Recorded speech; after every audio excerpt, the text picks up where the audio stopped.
With postseason wrestling coming up, it's important that you understand we can't do anything about it now. The preparation is basically done. We're getting our weight down, right? We've heard the phrase, the calm before the storm. Well, there's supposed to be some calm right now. It shouldn't be storming right now. You shouldn't be worrying. You shouldn't be thinking about wrestling all day. You shouldn't be stressed out about the weight class, who's going to win sectionals, or who you're going to have at the tournament, or you can't worry about any of that. You really have to, this is the problem with wrestling. Okay, so here's a gymnast. She's doing her sport. No one messes with her, right? She has balance beam, the floor, right, the bars, and the ball. So four apparatuses that she has to compete on, okay? She's not ever competing against anyone. She's only competing against herself. Now, if two girls were on a balance beam fighting each other, then they would be competing against each other. So she competes against herself, and she gets a score. This girl over here competes against herself. She gets a score, and whoever has the best score wins. They're not competing against themselves, each other. Wrestling is an individual sport, but we sort of lose that because we start worrying about the other opponent, because we are competing against another opponent. So is wrestling really an individual sport? I'm not so sure, right? I'm not so sure, because you are competing against someone physically, strategically, conditioning-wise, certainly technically, all of the parameters, you could say.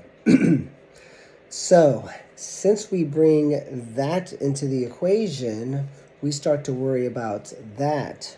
I think if we kept the gymnast approach, the gymnastics approach, and we just worried about what we need to do to win.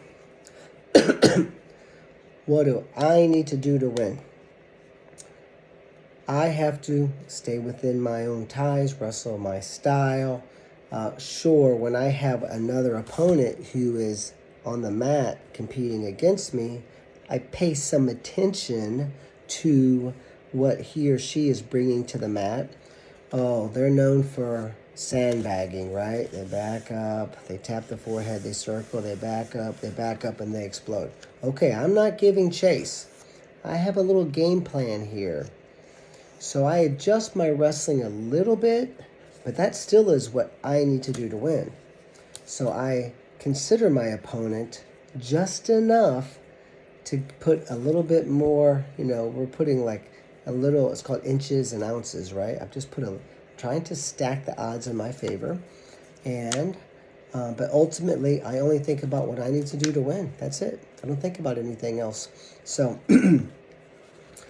maybe as you get closer to the tournament, a little reminder, this is what I need to do. Part of what I need to do to win is not freaking out 18 hours a day for 5 or 6 days before the state tournament. That's not going to help anyone. That's part of what you need to do to win, is not screwing it all up right now, certainly.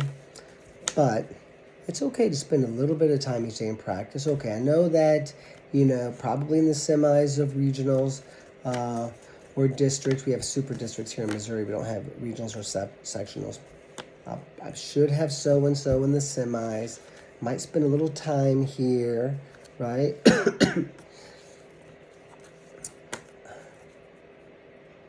Working something to counter that match. That's probably going to happen. 5 minutes a day, maybe 10. Then just throw it away. Not going to worry about it, okay? Because if there's not going to be any storm unless there's some calm. And you want to make sure that you are just focusing on what you need to do to win and not bringing the worry about what the opponent may or may not do. You don't even know if they're going to make it that far. Don't bring that into the equation. And, go to school, be at school. When you're at home having dinner with the family, have dinner with the family. When you're watching TV, watch TV, right? If you get a little downtime, you have to study maybe, study. So wherever you are, be there. Don't have your thoughts over here hovering around, because those are like storm clouds. That's going to be a distraction, and that's going to wear you out emotionally. So you know engage in the art of not thinking is absolutely necessary. And now we have to think about something, because your mind works 24/7. So if I find myself thinking about wrestling, I'm going to say, no, I can't do that right now. I'm just going to focus on this, right? Get back to your schoolwork. Get back to this. Get back to, having dinner with the family. Maybe you're playing with your brother or sister, or playing. Go play with your brother and sister on the floor. Just try to stay sort of engaged in your life, in your daily activities, and distract yourself and be very sort of in tune to what you're thinking, because you can completely wear yourself out. So there's some good advice. You should go to perlawrestling.com, check us out. Everything you need's right here. Just train with us, blow your freaking mind. I guarantee you that. Big statement, but it's true.